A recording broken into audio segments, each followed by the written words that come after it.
Sweden has officially joined the North Atlantic Treaty Organization. It became the 32nd member of NATO after completing its accession process in Washington. Following this, Swedish Prime Minister Ulf Kristersson hailed the country's membership in the alliance. He said that unity and solidarity would be Sweden's guiding lights. This comes 2 years after Russia's invasion of Ukraine, which forced Sweden to rethink its national security policy. Ukrainian President Volodymyr Zelensky has appointed former Army Chief Valery Zaluzhny as ambassador to the UK. Zaluzhny is widely seen as a national hero for overseeing Ukraine's war efforts throughout Russia's full-scale invasion. In February, he was replaced as Army Chief by Oleksandr Syrsky. Ukraine has not had an ambassador to Britain since Zelensky dismissed former envoy Vadim Pristaiko in July 2023. Meanwhile, British Defence Secretary Grant Shapps visited Kyiv on Thursday. During the meeting, Shapps said that the UK will provide 10,000 drones to Ukraine to help it in its fight against Russia. This is an additional investment of $160 million on top of the $256 million already committed for drones. Russian artillery shelling set a large shopping mall ablaze in southeast Ukraine. That's according to local authorities in the region. Firefighters were battling the flames seen inside a mall. The deputy director of the shopping mall said none of the employees were injured as they had taken cover in a shelter. US President Joe Biden has announced that the US will construct a temporary port on Gaza's Mediterranean coast. This is to deliver humanitarian aid to the enclave by sea. Biden made the announcement during the annual State of the Union speech in front of the US Congress. The US started delivering aid to Palestinians in Gaza this month. Earlier, the United Nations had warned of widespread starvation among Gaza's 2.3 million population. Meanwhile, during the State of the Union speech, Biden emphasized his support for abortion rights. Because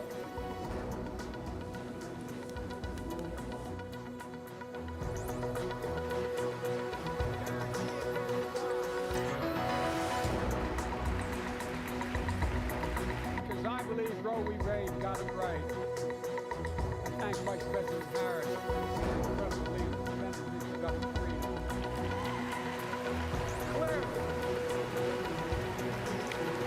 Biden has vowed to reinstate abortion rights if he is re-elected. Biden said that he will restore Roe v. Wade as the law of the land. That is if Americans voted for enough Democratic lawmakers to do so.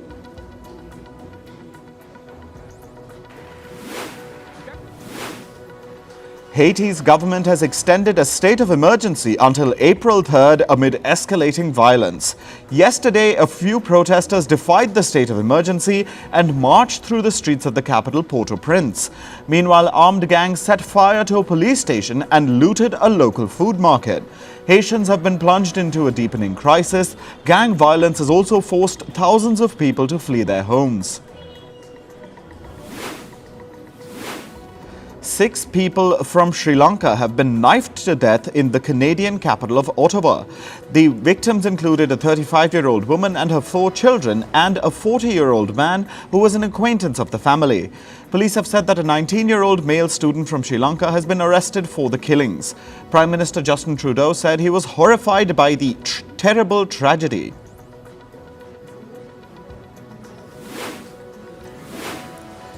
In India, Prime Minister Narendra Modi is on a 2-day visit to the northeastern state of Assam. He's expected to land there this evening. During the visit, he will launch projects worth over 17,000 crore rupees. This comes as India heads towards national elections in the next few months. Meanwhile, India's main opposition party, the Indian National Congress, will reportedly release its first list of candidates soon. This is for the upcoming Lok Sabha or lower house of parliament elections. Congress party leader Rahul Gandhi is expected to contest from the Wayanad and Amethi constituencies. The Congress party convened a meeting of the party's Central Election Committee yesterday to finalize the list. China's top legislators have vowed to enact a slew of new laws to safeguard the country's sovereign interests. The country's National People's Congress Standing Committee, or NPCSC, has announced revisions to the country's counter-espionage laws, state secret protection laws, and cybersecurity laws, among others. They say this will help them fight against infiltration, subversion, and the theft of secrets. Hong Kong's Legislative Council has begun debating the draft of a new national security law. The draft bill was released this morning. It includes new laws on treason, espionage, external interference, state secrets, and sedition.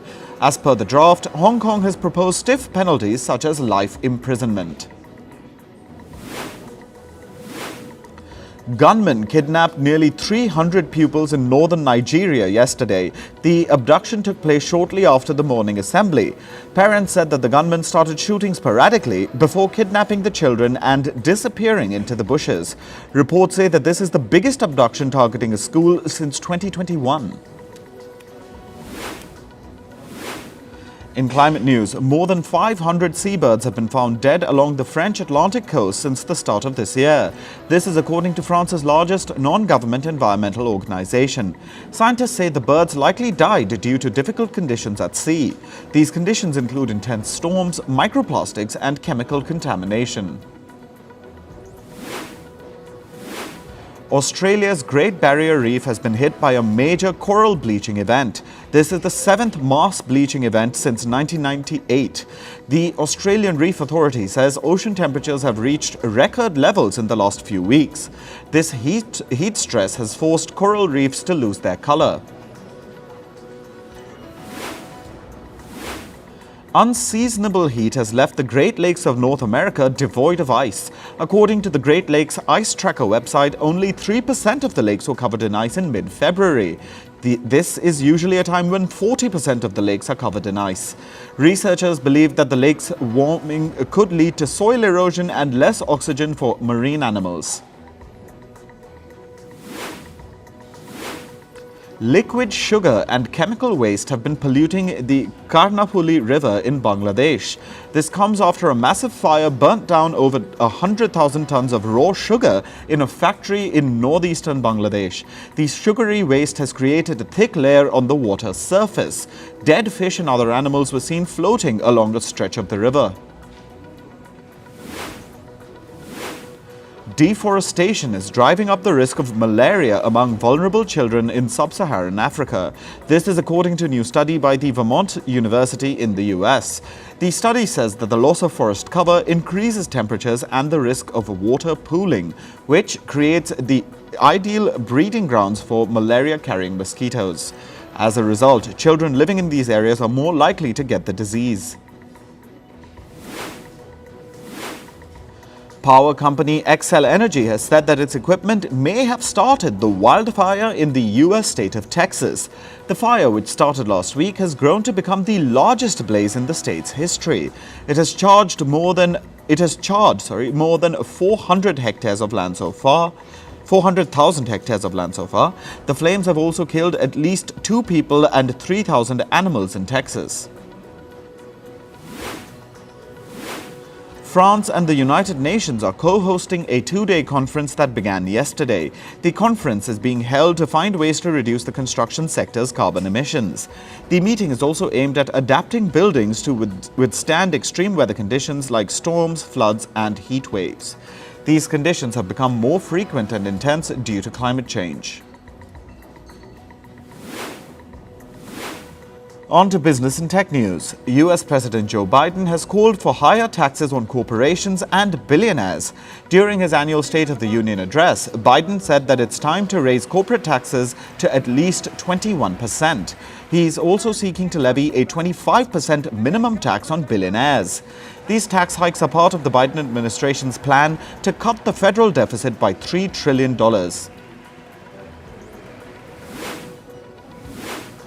The European Central Bank has decided to keep its interest rates unchanged. Yesterday, ECB President Christine Lagarde said that inflation in the European economy has declined. However, she added that they need more evidence before they decide to reduce the lending rate. The ECB manages the monetary policy for the 20 EU countries that use the euro as their currency. A United Airlines flight encountered a mid-air incident yesterday. A tire fell off from the flight shortly after takeoff from San Francisco. The Boeing 777 jet was forced to make an emergency landing at the Los Angeles airport. The flight was bound for Japan with 235 passengers and 14 crew members on board. United Airlines confirmed that all passengers and the crew remain unharmed. The U.S. Federal Aviation Administration is investigating the cause of the incident. U.S. electric car maker Rivian has launched its latest electric SUV, the R2. The new model is smaller and less expensive than the car maker's earlier R1 SUV. This comes as the demand for EVs is slowing down in the U.S. Rivian says that it will start delivering the R2 SUVs in the first half of 2026.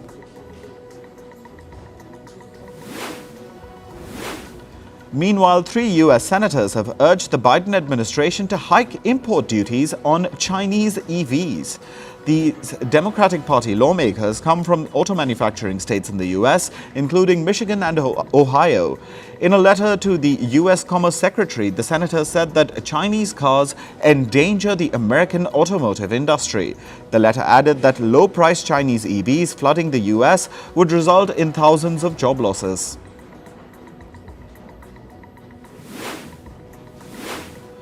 Danish pharma group Novo Nordisk has crossed the market valuation of EV maker Tesla and the credit card firm Visa. Novo Nordisk's market valuation soared to $566 billion yesterday, making it the world's 12th most valuable company. This comes after the firm published early trial data for its obesity drug amycretin. It said that the trial data shows participants lost about 13% of their weight after taking the drug for 12 weeks. South Korea's Fair Trade Commission is reportedly considering imposing sanctions on Meta platforms. The firm has been accused of failing to protect local consumers on its Facebook and Instagram marketplaces. These marketplaces allow Facebook and Instagram users to buy and sell new or used products locally. The South Korean trade regulator has found that Meta did not take enough measures to deal with consumer complaints in its marketplaces. China's Huawei and chipmaker SMIC reportedly used US technologies to produce an advanced computer chip in 2023. This chip is being used in Huawei's new Mate 60 Pro smartphone. It was lauded as a major leap for semiconductor fabrication in China, but as per the reports, SMIC used technology from America's Applied Materials and Lam Research to manufacture the chip.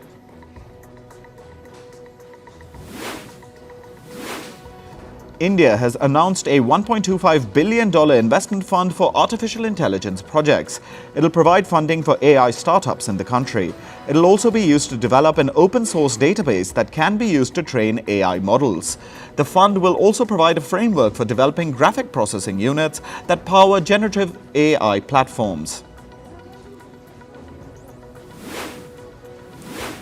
Pornhub and 2 other adult sites have filed a lawsuit against the European Union's new Digital Services Act. The act imposes an age verification and other obligations on large online platforms to protect minors. These rules apply to platforms with more than 45 million monthly visitors. The EU has listed 22 such platforms, including Pornhub. However, the adult site has said that it had only 32 million monthly active users in Europe as of January. Moving to sports, in cricket, India closed on 135 for 1 on day 1 of the 5th test against England.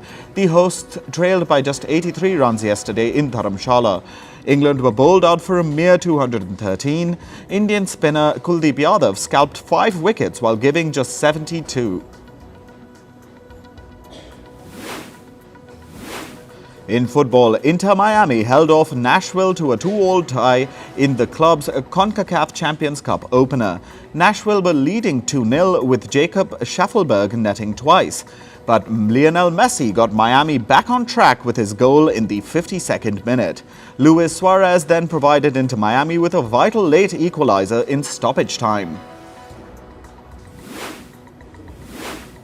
Saudi giants Al Nassr suffered an embarrassing home loss yesterday. Ronaldo's side was stunned 3-1 by Al Raed.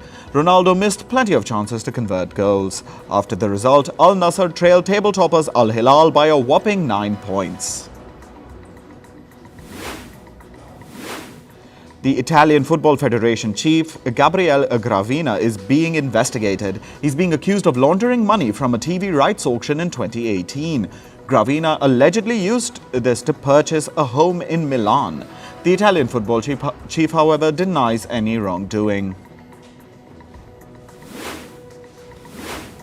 In tennis, Daniil Medvedev says he's ready to compete in the Olympics as a neutral athlete.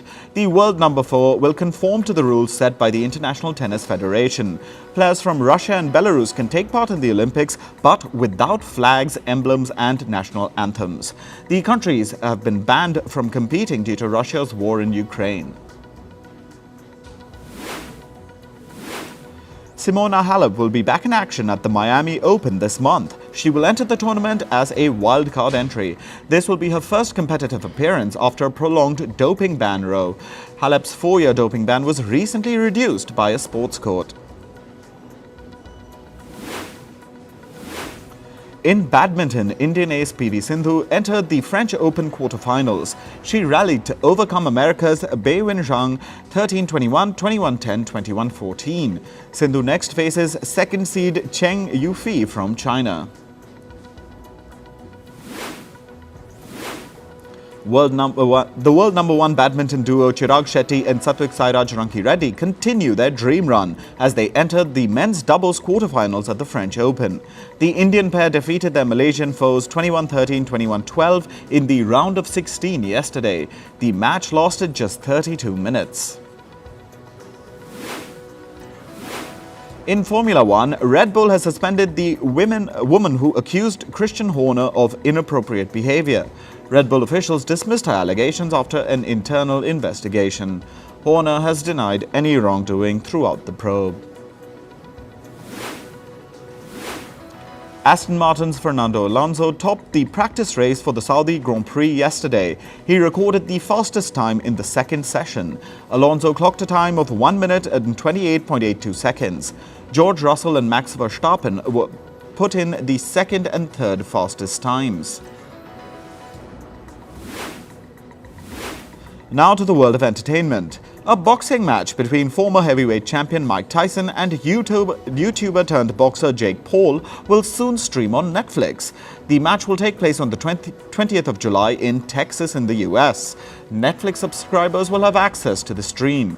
Mike Tyson says it'll be fun to take on Jake Paul in the ring. A purple carpet was rolled out for the annual Black Women in Hollywood Awards. The event celebrates black female performers for their work in the entertainment industry. The event saw the attendance of several celebrities like Zendaya, Halle Bailey and Tina Knowles. Actor Millie Bobby Brown says that she felt like the female Tom Cruise after she did her own stunts in the movie Damsel. She admitted to performing all her stunts by herself from start to finish. Brown said that she needed a lot of courage before she could perform the stunts. The fantasy action film Damsel releases today on Netflix. The South Korean actor Karina issued a public apology after her relationship with Lee Jae-wook became public. This came after fans expressed their anger over her relationship. Many questioned that was the love of fans not enough for her that she needed a partner. She posted an image of a handwritten note saying that she is sorry to those who are hurt. Oprah Winfrey is all set to host a television special on the drug Ozempic. The show will revolve around the controversial weight loss injectables. This comes after Oprah stepped down from her position at Weight Watchers after admitting that she used weight loss drugs to maintain her figure. The trailer for the upcoming romantic comedy film The Idea of You has been released. The film stars Anne Hathaway and Nicholas Galitzine in the lead roles. Hathaway plays the role of an art manager who falls in love with a musician. The film will stream on Amazon Prime Video from the 2nd of May. A transgender broadcaster called India Willoughby has sued author J.K. Rowling for misgendering. Willoughby accuses Rowling of deliberately calling a trans person a man despite her identifying herself as a woman. However, Rowling has denied the allegations, saying that holding gender-critical views doesn't amount to hate crime. 92-year-old media tycoon Rupert Murdoch is getting engaged to his girlfriend Elena Zhukova. The 67-year-old Zhukova is a retired molecular biologist from Moscow. They began dating last year. The couple will soon get married in California. Akira Toriyama, the creator of Dragon Ball, has passed away at the age of 68. According to reports, he died of a blood clot in the brain. A private funeral was held for him by his friends and family members. He will be remembered for his hugely popular and influential Dragon Ball manga and anime. Singer Steve Lawrence has passed away at the age of 88. He died from complications due to Alzheimer's disease. Lawrence was the other half of the popular duo Steve and Eddie, who toured Las Vegas in the 60s. He began his career at the age of 16 after winning a talent competition.